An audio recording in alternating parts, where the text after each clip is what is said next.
Hello दोस्तों, स्वागत है आपका इंडियन कोचिंग सेंटर पे। मैं मोहम्मद तौहीद आलम। आज का जो टॉपिक लेके आया हूँ वो हमारे शरीर से संबंधित इम्पोर्टेंट तथ्यों का है।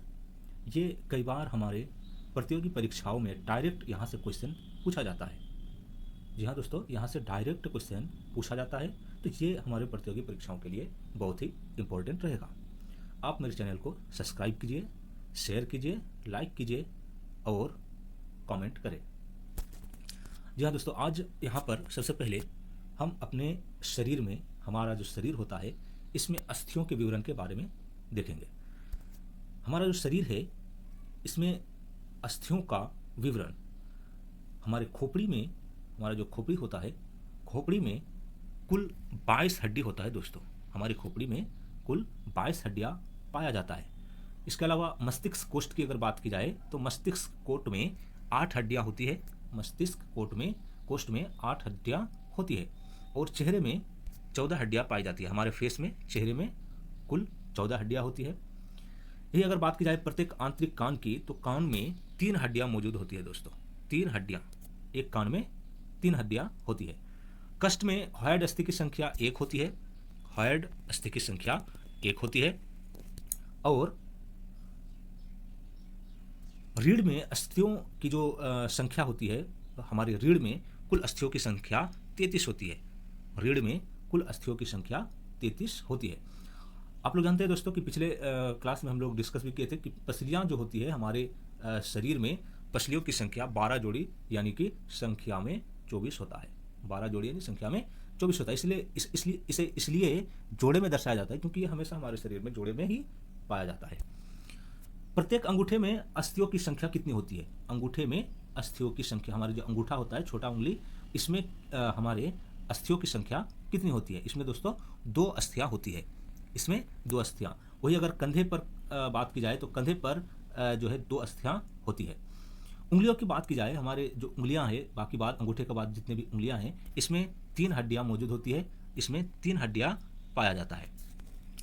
हथेली में दोस्तों, हथेली में कुल अस्थियों की संख्या 14 होती है। हमारा जो हथेली होता है उस हथेली में कुल 14 हड्डियां मौजूद होता है। पंजे की अगर बात की जाए, पंजे में अस्थियों की संख्या 5 होती है। पंजे में अस्थियों की संख्या 5 होती है और पंजे की उंगलियों की अस्थियों की संख्या 14 होती है। पंजे में उंगलियों की अस्थियों की संख्या 14 होती है।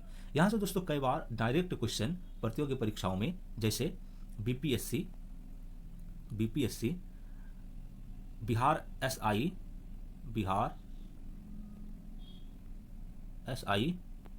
एएसआई और बिहार पुलिस जैसे एग्जामों में डायरेक्ट यहाँ से क्वेश्चन पूछा जाता है। अगला मेरा है शरीर की कुल अस्थियों का लेखा जोखा। शरीर की कुल अस्थियों की लेखा जोखा, जैसे हम लोगों ने बताया दोस्तों, अगर हम पूरे खोपड़ी की बात की जाए तो पूरा खोपड़ी में 22 हड्डियाँ होती है। पूरा खोपड़ी में 22 हड्डियाँ होती है। कान में दोनों कानों को मिलाकर के 6 हड्डियाँ मौजूद होती है। दोनों कानों को मिलाकर के 6 हड्डियाँ। कंठ में दोस्तों 1 अस्थियाँ होती है, 1 हड्डी पाया जाता है कंठ में 1 हड्डियाँ। धड़ की बात की जाए अगर हमारे शरीर की धड़ की, तो इसमें 51 अस्थियाँ होती है दोस्तों। 51 अस्थियाँ, धड़ में 51 अस्थियाँ। हाथ में टोटल 64 अस्थियाँ होती है, 64 हड्डी पाया जाता है हाथ में। पैर में 62 हड्डियाँ पाई जाती है और हमारे कुल शरीर की अगर बात की जाए तो कुल मिलाकर के 206 हड्डियाँ मौजूद होती है। वही अगर रक्त का विवरण दोस्तों, हमारे शरीर में यकृत में लगभग 1500 मिलीलीटर खून होता है। हमारे शरीर के यकृत में 1500 मिलीलीटर तक खून होता है। वृक्क की बात की जाए तो इसमें 1300 मिलीलीटर तक होता है। मस्तिष्क की अगर बात की जाए तो इसमें 800 मिलीलीटर तक रक्त होता है। और हमारे शरीर में जो पेशियां होती है, पेशियों में 800 मिलीलीटर तक रक्त होता है। इसके अलावा हृदय के धमनी में 200 मिलीलीटर तक होता है। और शरीर के विभिन्न रचनाएं, इसके अलावा जो रचनाएं बचता है, इसमें 400 मिलीलीटर तक हमारे शरीर में रक्त होता है। इसके अलावा सिंटोनिक रक्तचाप जो है दोस्तों, सिंटोनिक रक्तचाप, ये 120 मिलीमीटर एचपी होता है, एचपी। जैसे हम लोग जो रक्तचाप, ब्लड प्रेशर जो मापते हैं, तो हाईएस्ट जो होता है, सामान्य की अगर बात की जाए तो सिंटोनिक जो रक्तचाप होता है वो 120 होता है और डायस्टोनिक जो रक्तचाप होता है ये 80 होता है दोस्तों। यानी कि सामान्य शरीर का जो तापमान होता है, सामान्य शरीर का जो रक्तचाप होता है वो 120/80 80 होता है, 120/80 होता है। शिराओं में चाप की अगर बात की जाए तो इसमें 12 से 5 मिलीमीटर एचपी होता है। कोष्ठों के फैलने और सिकुड़ने में कितना समय लगता है दोस्तों? 8 सेकेंड का समय लगता है। कोष्ठ 0.8 सेकेंड का समय लगता है। कोष्ठ जो है हमारे हृदय जो है इसको फैलने और सिकुड़ने में कुल 0.8 सेकेंड समय लगता है। ये अगर बात की जाए श्वसन की, तो श्वसन की जो प्रति मिनट जो दर है ये 16 से 17 बार है। यानी 1 मिनट में 16 से 17 बार श्वसन एक सामान्य मानव श्वसन लेता है। श्वसन गति एवं नाड़ी गति का अनुपात जो है दोस्तों 1:4 होता है, श्वसन गति और नाड़ी का गति का। देखिए दोस्तों, श्वसन अगर हम एक बार लेते हैं तो उस श्वसन के एक बार लेने में जितना समय लगता है उतने समय में 4 बार हमारा धड़कन जो है धड़क चुका होता है। वही अगर बात की जाए श्वसन में खींची गई हवा का, एक बार श्वसन में खींची गई हवा का तो कुल 500 मिलीमीटर तक हवा एक बार श्वसन में खींचा जाता है दोस्तों। अगला है पाचन संस्थान। पाचन में अगर हम बात की जाए दोस्तों, प्रत्येक दिन प्रवाहित मात्रा में हमारे शरीर में 800 मिलीमीटर से 1500 मिलीमीटर तक होता है। आमाशयिक रस की अगर बात की जाए, आमाशयिक रस 1.5 लीटर से 2.5 लीटर तक 1.5 लीटर से 2.5 लीटर तक आमाशयिक रस हमारे शरीर में निकलता है। वही पित्त की बात की जाए तो पित्त 0.8 से 1.2 लीटर 0.8 से 1.2 लीटर यानी कि 800 मिलीलीटर से 1200 मिलीलीटर तक पित्त का रस निकलता है, 800 से 1200 मिलीलीटर तक। क्लोम रस में हाइड्रोक्लोरिक अम्ल की मात्रा, क्लोम रस में हाइड्रोक्लोरिक अम्ल की क्या मात्रा होती है? 0.4 से 0.5% तक होता है। क्लोम रस की अगर बात की जाए तो ये 0.8 से 1.2 लीटर तक होता है, 0.8 से 1.2 लीटर तक क्लोम रस होता है। आमाशय खाली होने में लगने वाला समय, आमाशय को जो समय लगता है खाली होने में वो 2 से 5 घंटे लगता है दोस्तों, 2 से 5 घंटे समय लगता है आमाशय को खाली होने में।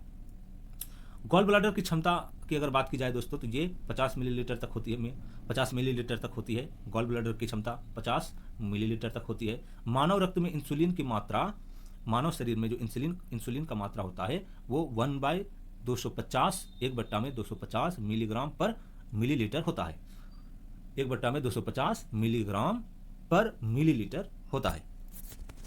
अगला टॉपिक है दोस्तों आंख, कान, नाक एवं मुंह से संबंधित जो इंपॉर्टेंट क्वेश्चन पूछे जाते हैं वो है अंधेपन का प्रतिशत। यानी कि महिलाओं में सबसे ज्यादा अंधेपन, महिलाओं में अगर अंधेपन का प्रतिशत देखा जाए तो 0.4% होता है, पुरुषों में 8% के आसपास होता है। श्रव्य सीमा की अगर बात की जाए यानी कि सुनने की क्षमता, ये 20 हर्ट्ज से लेकर के 20,000 हर्ट्ज तक होता है, 20 हर्ट्ज से लेकर 20,000 हर्ट्ज तक होता है। ध्वनि स्फुरन के लिए आवश्यक आवृत्ति दोस्तों पुरुषों में 120 से 145 चक्र प्रति सेकेंड, 120 से 145 चक्र प्रति सेकेंड होता है। महिलाओं में 230 से 256 चक्र प्रति सेकेंड तक होता है। जीभ में अगर स्वाद वेदिष्ट कलियों की संख्या की बात की जाए यानी कि स्वाद कलिकाओं में, जीभ में जो स्वाद कलिकाएं होती है अगर इसकी बात की जाए तो कुल संख्या इसका 9000 होता है। हमारे जीभ में जो स्वाद ग्रंथियां होती है इनकी संख्या कुल 9000 होती है, स्वाद कलिकाएं 9000 होती है। दांतों की कुल संख्या 32 होती है दोस्तों, सब कोई इस क्वेश्चन को जान रहे हैं। दांतों की संख्या 32 होती है और दूध के दांतों की संख्या दोस्तों 20 होती है, दूध के दांतों की संख्या 20 होती है। जीवन में दांतों का उगना, जी हाँ दोस्तों, जीवन में 2 बार दांत उगते हैं, 2 बार दांत आते हैं। एक बार दूध के दांत गिरने के बाद जो है परमानेंट दांत आता है। घ्राणेंद्रिया कोशिकाओं की संख्या दोस्तों, घ्राणेंद्रिया कोशिकाओं की संख्या 5 करोड़ के आसपास होती है हमारे शरीर में। सुनने के लिए जिम्मेदार दंडों की संख्या 4000 होती है, सुनने के लिए जिम्मेदार दंडों की संख्या 4000 होती है। रक्त हृदय एवं रक्त संचालन, रक्त हृदय एवं रक्त संचालन, रक्त प्लाज्मा में दोस्तों जल एवं ठोस पदार्थ का अनुपात यह जो है 92% अनुपात 8% होता है। रक्त प्लाज्मा में जल एवं ठोस, जल दोस्तों 92% और ठोस जो है 8% तक होता है। रक्त का श्यानता, रक्त का श्यानता दोस्तों 1.7 से 2 तक होता है, 1.7 से लेकर के 2 तक होता है। रक्त में हीमोग्लोबिन की मात्रा की अगर बात की जाए तो पुरुषों में 13 से 16 ग्राम प्रति 100 मिलीलीटर रक्त में होता है, 13 से 16 ग्राम प्रति 100 मिलीलीटर, 13 से 16 ग्राम प्रति 100 मिलीलीटर पुरुषों में होता है। जबकि महिलाओं की अगर बात की जाए तो 12 से 15 ग्राम प्रति 100 मिलीलीटर होता है। 12 से 15 ग्राम प्रति 100 मिलीलीटर तक महिलाओं में हीमोग्लोबिन का मात्रा होता है। रक्त जमने का अगर समय की बात की जाए दोस्तों, रक्त जमने का समय ये 2 से 10 मिनट तक होता है, 2 से 10 मिनट। और इसमें जो सहायक विटामिन होता है वो है विटामिन के। रक्त का सामान्य पीएच जो होता है दोस्तों ये 7.35 से लेकर के 7.45 तक होता है। 7.35 से लेकर के 7.45 तक रक्त का पीएच मान होता है। आमतौर पर इसको 7.4 मान लिया जाता है दोस्तों। एक घन मिलीमीटर रक्त में लाल रक्त कणिकाओं की संख्या, एक घन मिलीमीटर में लाल रक्त कणिकाओं की संख्या कितनी होती है? अगर पुरुषों की बात की जाए तो ये 45 से 60 लाख के बीच होता है, 45 लाख से 60 लाख के बीच। अगर वही महिलाओं की बात की जाए तो महिलाओं में 40 से 50 लाख के बीच में होता है। लाल रक्त कण की आयु दोस्तों 100 से 120 दिन। लाल रक्त कण जो होता है इसका जो आयु होता है हमारे शरीर में 100 से 120 दिन तक होता है। श्वेत रक्त कण की अगर बात की जाए तो श्वेत रक्त कण प्रति 1 घन मीटर में 5000 से 10,000 की संख्या में होता है। श्वेत रक्त कण प्रति 1 घन मीटर में 5 से 10,000 की संख्या में होता है।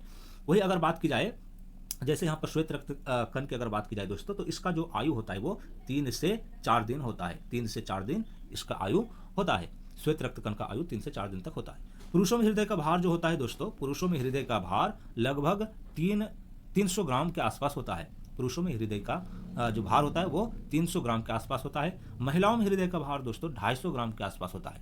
महिलाओं में हृदय जो है 250 ग्राम होता है। समान हृदय की गति की बात की जाए दोस्तों तो ये 72 बार प्रति मिनट, 1 मिनट में 72 बार जो है धड़कता है। प्रतिस्पंदन पंप किया गया रक्त दोस्तों 70 मिलीलीटर, एक बार में जो हमारा हृदय पंप करता है तो लगभग 70 मिलीलीटर रक्त का पंप करता है। प्रतिस्पंदन पंप जो है 70 मिलीलीटर तक होता है। प्रतिस्पंदन किया गया कार्य दोस्तों 82.3 ग्राम मीटर, 82.3 ग्राम मीटर होता है। हृदय द्वारा प्रयोग की गई ऑक्सीजन, हृदय के द्वारा जो ऑक्सीजन का प्रयोग किया जाता है वो 8 से 10 मिलीलीटर प्रति मिनट होता है। 8 से 10 मिलीलीटर प्रति मिनट होता है। हृदय की क्षमता दोस्तों मात्र 10% होती है। रक्त परिवहन में लगा कुल समय 22 सेकेंड होता है। यानी हमारे शरीर में जो रक्त का परिवहन है वो कुल 22 सेकेंड में पूरे शरीर में पहुंच जाता है।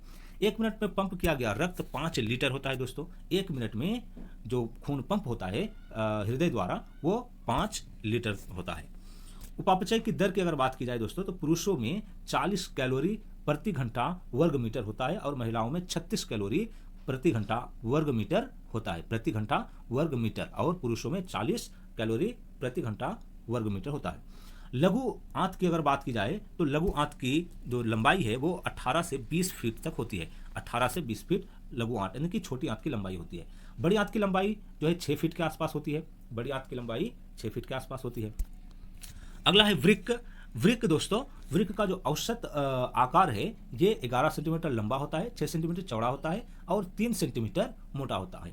11 सेंटीमीटर लंबा, 6 सेंटीमीटर चौड़ा और 3 सेंटीमीटर मोटा होता है। इसके अलावा वृक्क की अगर बात की जाए तो एक सामान्य मनुष्य में जो है 2 संख्या होता है, वृक्कों की संख्या 2 होता है। वृक्काणु यानी कि नेफ्रॉन की बात की जाए तो लगभग 20 लाख के आसपास जो है वृक्काणु होता है मानव शरीर में। सूक्ष्म नलियों की कुल लंबाई दोस्तों, सूक्ष्म नलियों की कुल लंबाई 640 किलोमीटर तक होती है। सूक्ष्म नलियां जो होती है हमारे शरीर में, नस वगैरह, इसकी जो लंबाई होती है वो 640 किलोमीटर तक जा सकती है। वृक्क रक्त परिसरण, वृक्क रक्त परिसरण की बात की जाए तो 75 मिलीलीटर प्रति मिनट यानी कि 1 मिनट में 75 मिलीलीटर होता है। वृक्क में रक्तचाप की बात की जाए तो ये 75 मिलीलीटर एचपी होता है। 75 मिलीलीटर एचपी वृक्क में रक्तचाप होता है। शरीर में जल की कुल मात्रा दोस्तों 42 लीटर, शरीर में जल की कुल मात्रा 42 लीटर, या अगर भार की बात की जाए तो 60 से 72%, 60 से 70% तक जो है हमारे शरीर में पानी होता है। और अगर आमतौर पर बात की जाए तो लगभग 42 लीटर जो है पानी पाया जाता है। प्रतिदिन उत्सर्जित कुल जल 2 से 6 लीटर, 2 से 6 लीटर तक होता है। एक दिन में जो हमारे पसीने के द्वारा, मूत्र के द्वारा या मल के द्वारा जो कुल जल का जो उत्सर्जन होता है वो 2 से 6 लीटर तक होता है। जल उत्सर्जन दोस्तों मूत्र के द्वारा 1.5 लीटर, मूत्र के द्वारा 1.5 लीटर, श्वसन के द्वारा 0.35 लीटर, श्वसन के द्वारा 0.35 लीटर तक होता है। पसीने द्वारा दोस्तों 0.5 लीटर पसीने द्वारा 0.5 लीटर तक होता है और लार एवं मल के द्वारा 0.25 लीटर तक जल का उत्सर्जन होता है दोस्तों। जल उत्सर्जन की अगर बात की जाए तो ये तो हो गया दोस्तों। अगर दिमाग की बात की जाए तो दिमाग का औसत वजन जो है पुरुषों में 1380 ग्राम होता है। पुरुषों में दिमाग का जो औसत वजन है वो 1380 ग्राम होता है और महिलाओं में 1250 ग्राम होता है। पुरुषों में मस्तिष्क का वजन जो है 1380 और महिलाओं में 1250 के लगभग होता है। नर्वस सेलों की अगर बात की जाए दोस्तों, नर्वस सेल हमारे शरीर में लगभग 10 बिलियन होता है, 10 बिलियन। मस्तिष्क के प्रवाह का आयतन जो है दोस्तों 150 मिलीलीटर होता है, 150 मिलीलीटर होता है।